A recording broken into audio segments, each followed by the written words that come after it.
I don't know what to say. This book is blowing my mind. Let's get into it. Hey everyone, welcome back to my channel. It's Christina with Read.Pray.Disney. Here on this channel, we like to talk all things Disney, from planning to packing to pins to books. So if you'd like to come on that journey with me, go ahead and hit a like and subscribe. I greatly appreciate it. All right. Oh my gosh. I don't even know where to begin. And I'm going to try to not make this so long because there is so much that has happened in 3 chapters, from chapter 4 to chapter 6. So much. So I'm gonna try to keep it together, okay? Bear with me, this is just so much. Okay, all good things though, like this is amazing.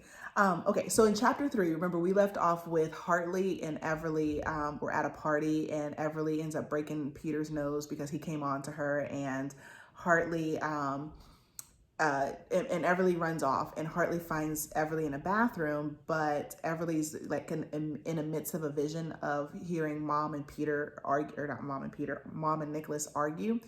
And then there was that witch that came to see Mom too. And so she saw all of that happening. And so Everly, as seeing that, Hartley's knocking on the door, and essentially she passes out, right? So Everly, chapter 4 picks up with Everly taking Hartley home.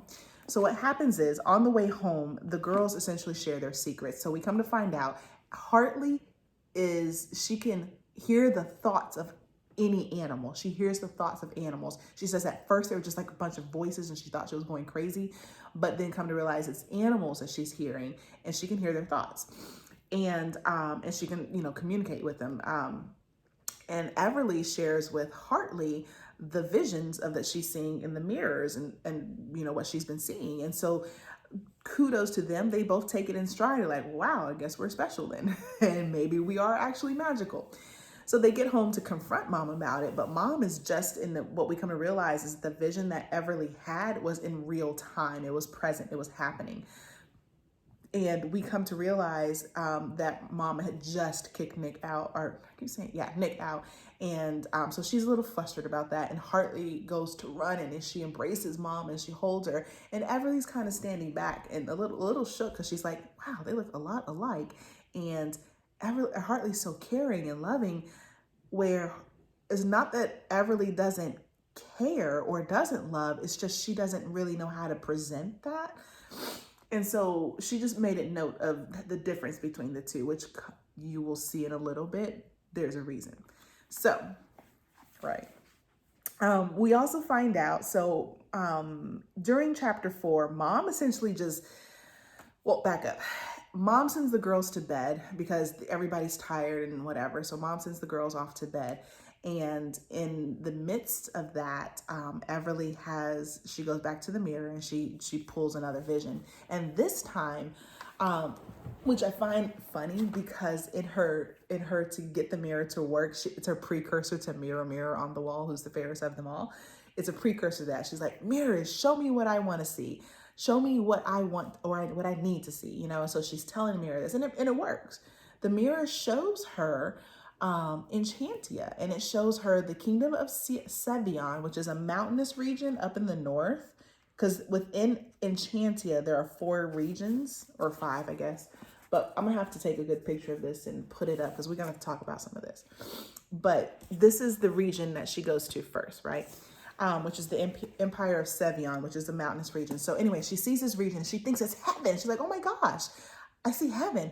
Here's why. Because people are flying, like with literal wings. They have wings.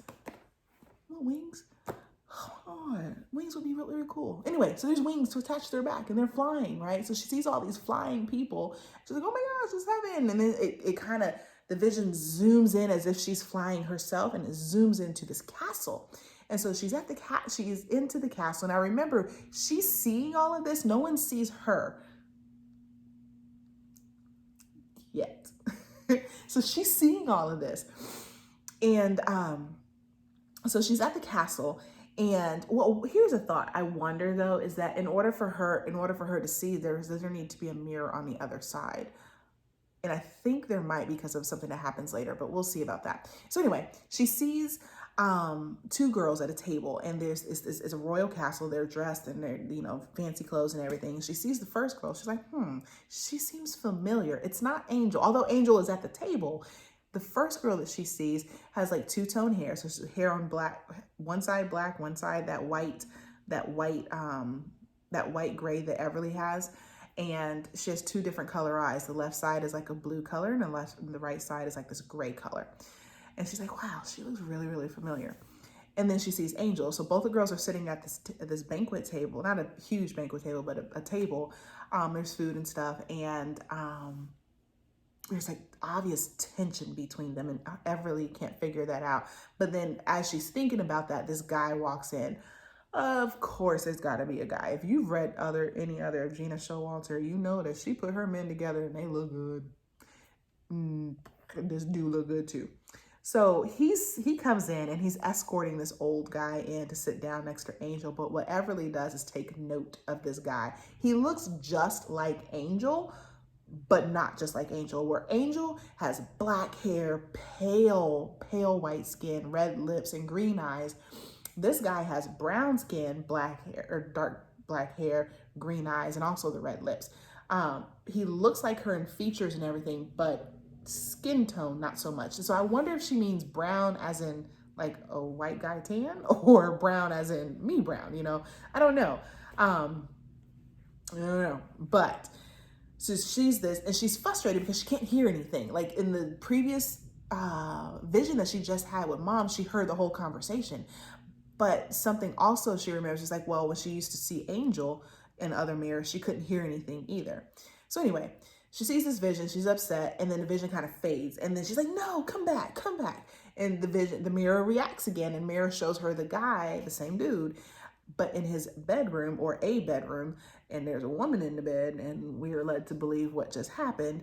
And so he's putting a shirt on, and she notices as he's putting the shirt on that he's built, right? But he is, there's this tattoo of a tree that is all over, it encompasses his whole chest, his arms, his back. There's this tree.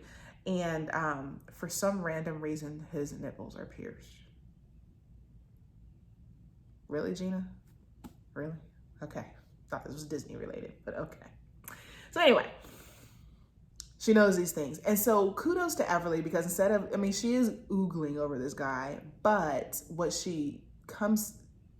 what happens is as the woman in bed, she's kind of reaching towards him, and he grabs her hand and he pushes it away, and he says something harsh. You don't know what it is because you can't hear it, but he says something harsh, and he stalks towards the door, and it stops, but then the vision fades. And Everly's like, dang, he's good looking and all, but that's a jerk. That's a jerk move, but so I'm like, okay, well, all right. We're not just appreciating him. We're seeing maybe for who he is. We don't know. We don't know the whole situation. We don't even know what he said. So we'll see. So anyway, they go to bed. She goes to bed. They all go to bed. And the next morning, Hartley comes in and she's like, hey, we need to go talk to Mom about all of this. So they go to talk to Mom, and Mom lays the bombshell of the century. Okay, y'all. All right. Mom tells the girls, and I'm sorry, y'all. Okay, let me pause for a second. In my mind, when I was putting this video together, I was like, okay, I'm going to try and put like chapter notes, like you could fast forward to chapter 5 if you don't want to hear chapter 4. But the way all of this is, it's just going to blend. And I'm sorry, like 4, 5, and 6, there's just so much. And as much as I have my notes, there's just so much happening that I know I'm going to blend things. So I'm just going to tell you everything. Okay. All right. So Mom tells the girls that, hold on, let me get to, here we go. So make sure I don't go too far. All right. So Mom tells the girls about, Enchantia, and that everything is real in Enchantia. Like everything the Brothers Grimm, who they think might be oracles, or they don't really know, because everything that they wrote about in our realm is real in Enchantia. And they're not stories, they're real things. And so the girls are taken back by that, like, no, magic exists, sorcerers, dragons, elves, trolls, all of that. It's in Enchantia, right? And Mom proceeds to tell them, now, are y'all with me here? Because I had to make myself a chart to try to remember this. All right. So do y'all remember way back in the very, very beginning, I told y'all there was a little, before even the prelude or prologue, I guess a prelude. There was before the prologue, there was a prelude to a small story about how there was this King Stephen. He's this evil king that has the tree of new beginnings, and he doesn't want anybody taking of it. And so for the 5 women that did eat of it, he sent someone to kill them all and kill their children too. All right. So his brother is Edwin. Okay, and this king and kingdom, they're down in Avion. I'm about to say Avion. We went back to Rebel Rose for a minute. They're down. Okay, keep my page together. Here we go. So this is the kingdom that Everly just saw, but this is the kingdom where the tree is at. Okay, and this is the kingdom of Ariaria, however you would say that. I don't even know how you say that. But this is like a desertish type kingdom, okay? So that's where the tree is at, the tree of new beginnings. Anyway, so King Stephen, evil king, his brother is Edwin. And Edwin married Audrey, which is Hartley and Everly's mom, all right? So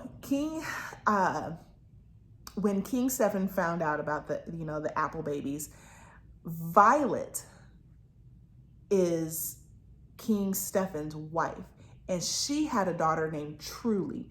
Truly is the girl that Everly just saw in the vision that was the two-tone and seemed very, very familiar. Truly is their cousin, okay? And so Everly and Hartley's cousin, they're cousins through their fathers because their fathers are brothers.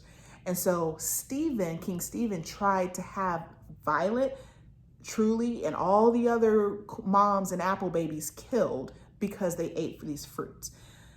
And in the midst of that, he killed Edwin because Edwin was trying to protect his wife and his children. So, yeah, right? So that's why Audrey was leaving. Her and Queen Violet decided that we need to leave and go to the mortal world, and that's where we're going to raise our babies. But what ended up happening is that during the midst of everything, Violet was wounded and she couldn't go on, and so she had to stay back. And that meant Audrey was able to leave with Everly and Hartley, and they made it to the mortal world. And in this mortal world, and so I had mentioned, well, why didn't she bring anything with her? She did. She brought a whole bunch of stuff with her, but it all got stolen. And in the midst, and not knowing the mortal world, and not knowing, the kids need to go to school and all these things, of course, that's when CPS steps in and deems her unfit because obviously she's not used to this life in this world. And eventually she got her kids back and so forth. And then, of course, marries Nick. And so far at that time, as in the previous day, everything was fine. So the witch that came to visit Everly is Ophelia. And Ophelia, or not Everly, the witch that came to visit Audrey was Ophelia. And Ophelia came to tell Audrey that it's safe for her to return because King Stephen is dead. He died. And Violet and Truly are still alive, and it's okay for them to come home. And so that's what Mom wants to do. She wants to come home. She wants to bring everybody home and, learn about their heritage and their roots and get out of this mortal world and so forth. And so let me pause for a second, make sure I got everything out of that chapter before we move on. And so then Everly asks Mom, well, what's a sorcerer? And Mom's like, well, how do you know what a sorcerer is? She goes, well, I'll tell you if you tell me. And so what we learn is that sorcerers, so magic she explains it as magic is like a rope, right? And people that have magic, they are able to pick up the rope and they use the rope as they to produce their magic. Well, sorcerers, what they do is they pick up the other end of the rope and they siphon the magic from that person. So they both can wield the magic, but if the sorcerer chooses to, they can pull all the magic.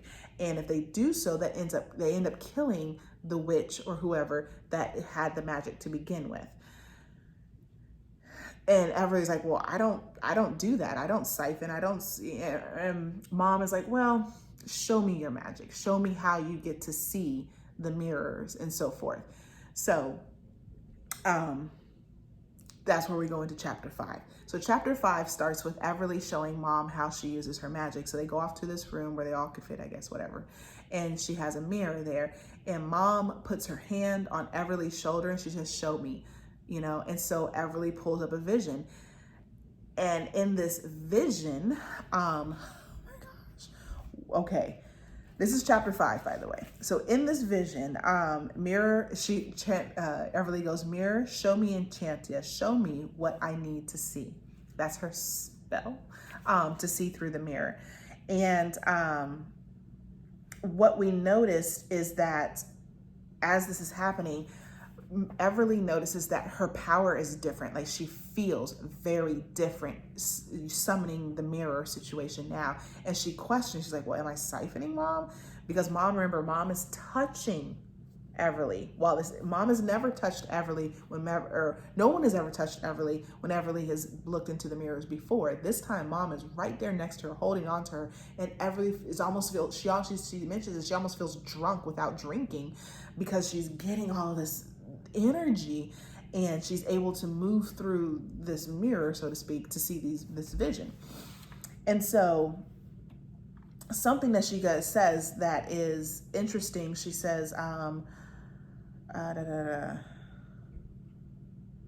Everly wants to pull back, but she can't. And my thought is, and I wrote, or she won't, right? Because this power it's a lot and she's feeling it. She knows that this is almost too much and she senses that it's dangerous.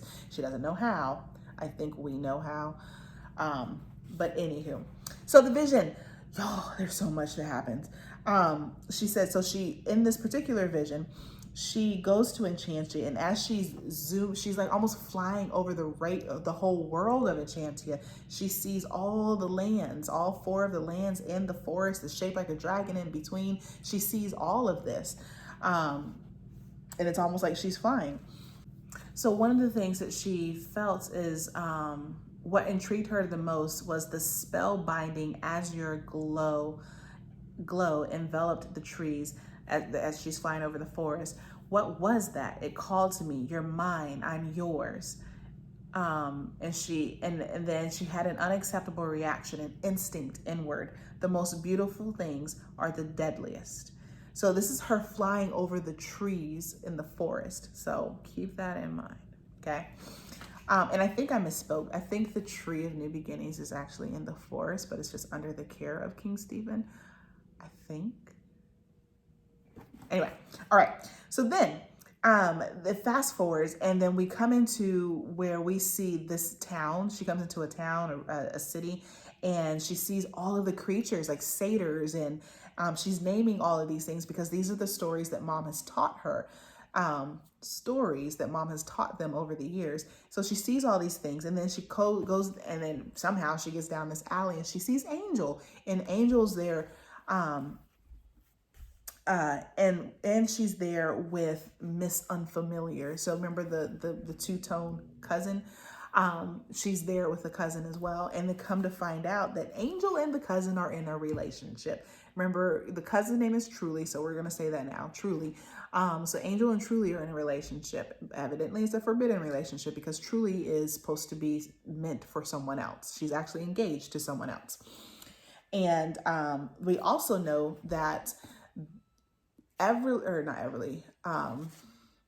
Angel travels with, and Angel's name is Farah, all right? So we have Farah, which is the one Everly's been seeing since whenever she's been able to see visions.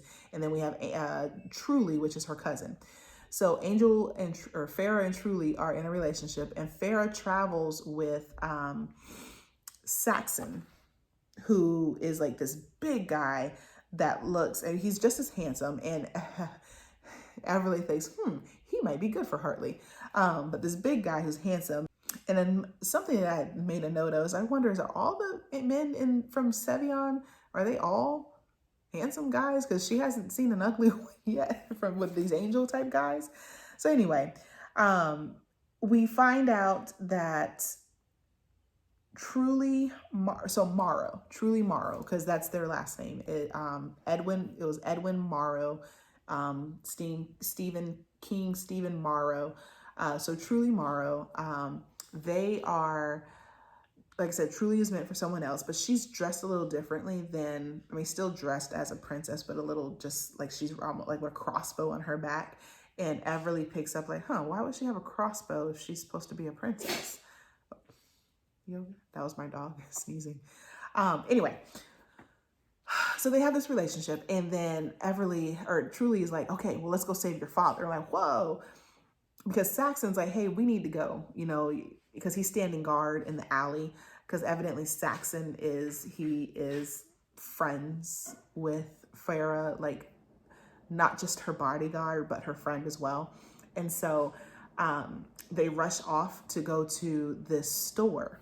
Oh, Saxon tells the girls that they need to tell their families. Like, they need to just go on and tell people, quit sneaking around and so forth. And Farah is the one who says, no, I'm not ready. And Everly believes that Truly might be slighted by that. I don't know about that. But I was wondering why Farah's father needs to be saved, but we'll see. So anyway, because evidently Farah's father is the guy who was back at Everly's vision. He was the guy that was sitting down, that the hot guy helped sit down at the table. During the midst of this, Everly feels a tapping at her shoulder, but she ignores it. She has a sense and awareness of it, but she ignores it to plunge further and to keep going with this vision. Yeah, y'all know where that's going, right? I hope you know where that's going, because it did get there. So anywho, we find out that the girls, they go into this, all three of them, they go into like this little house, this little place, this little building, and Ophelia's there, and Ophelia was the witch that came to see Mom. So Ophelia's there, and the two girls, they walk in with Saxon, and he's like, looming over everything. And Ophelia is a witch, but she is dressed like she's like a warrior princess. The only thing I could think of was Xena, warrior princess, as to how she's dressed. I don't know, but Ophelia is dressed, to the T's, ready to fight somebody. And come to find out that she's the witch. She was raised in Savion rather than Aria, but why was Truly an Aryan princess in Savion? Okay, right. So Truly, who's an Aryan princess, I can't say an Aryan, but it's Araria. I might have to put that into Siri to see how Siri is going to say that. I don't even know. But Araria, whatever. They're all in Savion right now, and Everly's wondering why is Truly there. I think I know why Truly's there. But anyway, all right. So the reason why they go into the shop is because they want to see the Oracle. Now, the Oracle is not Ophelia. Ophelia is a witch, but the Oracle, her name is Noelle. All right, let's side note and try to figure out, remember whoever he is. We have Hartley and Everly, right? Then we have Audrey, who is their mom. Then we have Nicholas, who's married to Audrey, who is sorcering. Nicholas is sorcering, right? Then we have, at some point, Audrey was married to Edwin. And Edwin, his brother, is King Stephen, who's the evil guy. King Stephen was married to Violet, who was Violet. They had a daughter named Truly, which is cousins with Hartley and Everly. Okay? Then there is, now in an Enchantia, we have Truly, which is Queen Violet and King Stephen's daughter. We have Farah, who is a princess from Avion, and Farah's brother, which I just gave it away. Farah's brother, which is the hot guy. His name is, we'll get there in a minute. And then there's Saxon, who is Farah's bodyguard. Now we have Noelle and Ophelia. Ophelia is the witch that came to see Audrey, and Noelle is the Oracle. You with me? Jesus, that was a lot. right? Okay, so Noelle comes out, and Noelle is a seer. And this seer, the type of oracle that she does is she sees different things. And of course, with everything, they kind of change depending on situations. But Farah, they want to find Pharaoh's father, and that's why they're there at the oracle. But the oracle says that because evidently the father died at some point, and then the magician or the sorcerers and such back at Savion had saved him and brought him back. Noelle tells them that the way to save their father is that her brother needs to go out into the forest and find an apple. The apple of life and death. These daggone apples. Okay. At least a tidbit that we find out is that oracles also have visions that are separate from prophecies. They can present prophecies, but they also have visions. Okay. And that's what makes her a seer, is because she has the visions as well as the prophecies. So keep that in mind for later. Put that in your hat to remember for later. As soon as Farah tossed the bag, the witch announced, yes, Noelle has had another vision. In it, your brother journeyed through the enchanting forest, risking life and limb to find the apple of life and death. And the princess blinked rapidly, as if trying to jumpstart her brain. What is the apple of life and death? Why have I never heard of it? And Ophelia smiled a little shyly and said, you asked the wrong question. She asked the wrong questions. You who cannot live until you die, calling Farah that. And I'm like, is that foreshadowing? Is Farah Snow White? Who, as in, let me read it again. You asked the wrong questions. You who cannot live until you die. And so truly is like, well, what is the right question? And what does that even mean? Cannot live until you die? She mocked. You make no sense. Not that you ever do. So tapping again on the shoulder. Everly feels a tapping on her shoulder, but Everly doesn't pull away because she wants to hear and see more. The witch quirked a dark brow. Not every death signifies the end of life. Sometimes death heralds a new beginning. Ooh, la la la. Mom mentioned the tree of new beginnings. Any connection between the two? Everly thought. All right. So as that is happening, we come to find out that her brother comes into the room. His name is Roth. Now, this is something weird because Everly thinks that Roth, she goes, Roth, a name found inside the word brother, B-R-O-T-H-E-R. So Roth, the R-O-T-H. So Roth, a name inside the word brother. The Brothers Grimm, brothers, coincidence? How the heck did you jump to that connection? Prince Roth comes in, which is Pharaoh's brother, and just instead of keeping the name Roth, you're going Brothers Grimm. Like, I have no idea how that we got to that connection or why. I don't know, but whatever. That's Everly's connection, right? So anyway, he comes in and the instincts again pop up. My instinct shouted dangerous, but she can't stop looking at him. Roth, he told Farah to stay back at the palace, but of course, you know, what sister ever no sister ever really listens. And anyway, he tells her that the Vikander should be protecting her, and Vikander can, and I don't know if he's using Vikander as, or maybe this Vikander, hold on. Yeah, he goes, why didn't you take Vikander? If you did leave out, why did you take Vikander? Because Vikander is the only thing that can protect you. Nothing else can protect you like Vikander. So evidently Vikander is a fairy, but we don't really know what's so special about him. That was mentioned and that was it. So Roth and Farah are brother and sister, and Ophelia essentially tells him that he need to go find this apple in this forest to save your father. And he's like, okay, well, tell me where it's at. She said, well, I can't really tell you where it's at. And we're like, what the hell, you know?